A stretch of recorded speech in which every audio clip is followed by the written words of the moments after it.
Sir close చేసే ముందు మీరు మంచి ఫుడ్ లవర్ అంట కదా, మీరు ఎక్కడికి వెళ్ళినా ఏ ప్రాంతంలో మంచి ఫుడ్ దొరికిద్ది అనేది మీకు తెలిసినట్టు ఎవరికి తెలియదు అంటారు. ఏంటి సార్ ఆ అబ్జర్వేషన్ ఎలా? అది నాలుగుకి తెలుసు, నాకు తెలియదు. సూపర్. బాగా తెలుసండి ఎక్కడ ఏంటనేది బాగా తెలుసు. మీరు కూడా వస్తారంటే ఒక రోజుని ఒక అతను సెకండ్ పిల్లల నుంచి ఇక్కడ మారిపోయాడు, సూరిబాబు అని. ఓకే. పెసరట్టు టేస్ట్ ఇంకా అతని దగ్గర నుంచి తప్ప ఇంకెక్కడ. వాళ్ళు ఇక్కడ షిఫ్ట్ అయ్యాడు వాళ్ళ అమ్మాయి దగ్గరికి. కుక్కడపల్లి హౌసింగ్ బోర్డు లోపల ఎక్కడో. నేను తీసుకెళ్తాను, మీరు తిన్నారంటే మళ్ళీ దాని మీద ప్రోగ్రామ్ చేస్తారు. అంతేనా? సో వంశీ ఇన్స్పిరేషన్గా తీసుకొని ఇండస్ట్రీకి వచ్చే వాళ్ళకి మీరేం చెప్తారు? నా ఇన్స్పిరేషన్గా తీసుకోవద్దని చెప్తాను, ఎందుకంటే నాకేం తెలియదు కాబట్టి. నాకు అసలు ఇన్స్పిరేషన్గా తీసుకోవడానికి పనికొచ్చేంత పర్సన్, గొప్ప పర్సన్ నేను కాదండి. అది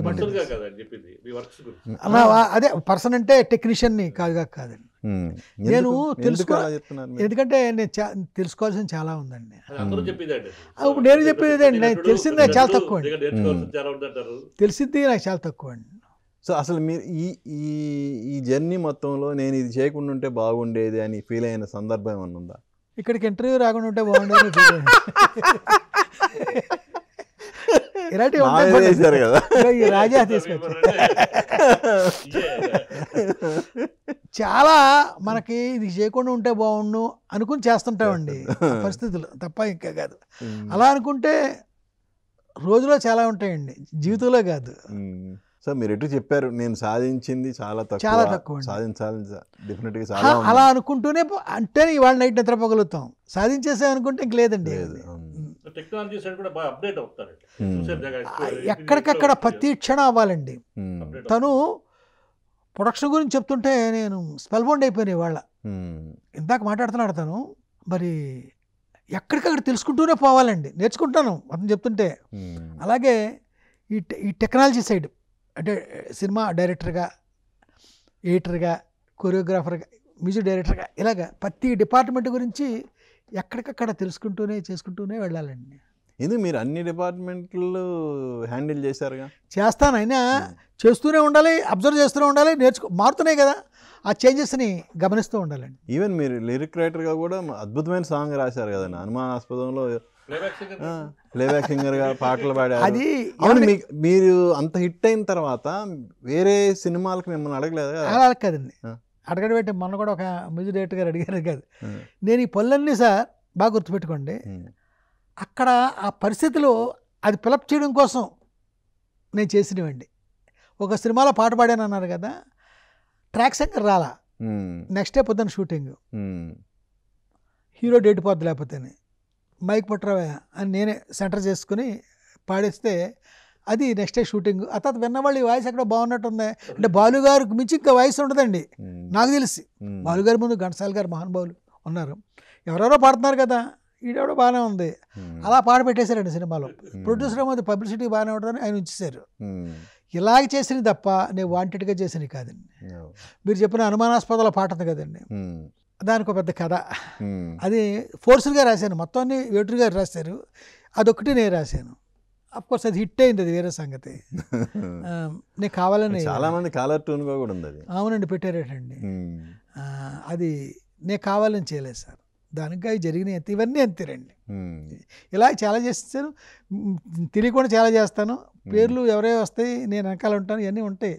ఇదంతా ఆ పరిస్థితి ముందుకు నడవడానికి చేసే పనులు తప్ప నేను కావాలని ఏది చేయనండి, ఒక్క డైరెక్షన్ తప్ప. ఏంటి సార్ ఇప్పుడు నెక్స్ట్ ఇమ్మీడియట్గా వంశీ గారి సినిమాని ఎక్స్పెక్ట్ చేస్తున్న ఆడియన్స్కి మీరు ఇవ్వబోయే ఏంటి?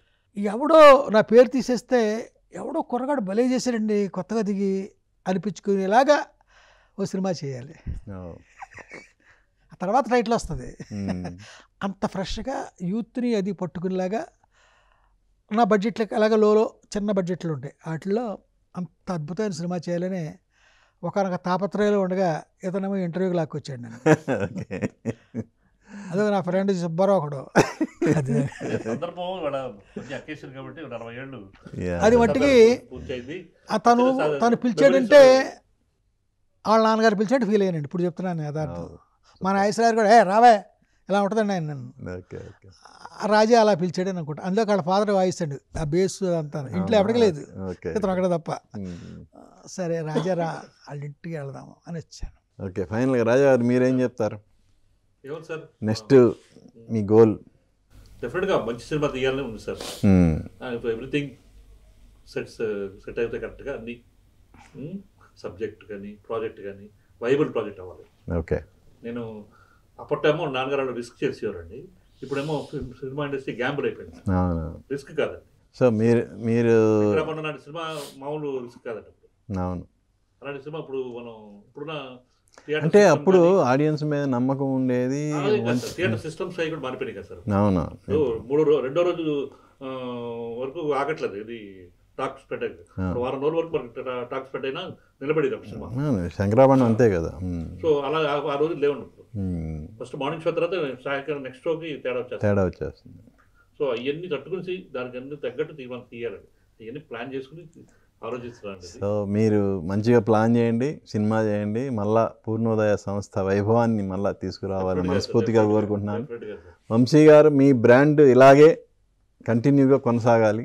ఈ బ్రాండ్ ఇలా కాదండి, దీన్ని అప్డేట్ చేసుకుంటూ వెళ్ళాలి. యా అఫ్ కోర్స్ ఇలాగే అంటే ఐ మీన్ బ్రెయిన్ అదే కదా. మీరు నుంచి మరిన్ని అద్భుతమైన సినిమాలు కోరుకుంటున్న ఆడియన్స్కి మీరు అందివ్వాలని మనస్ఫూర్తిగా కోరుకుంటూ wish you all the best. Thank you sir. Thank you అండి.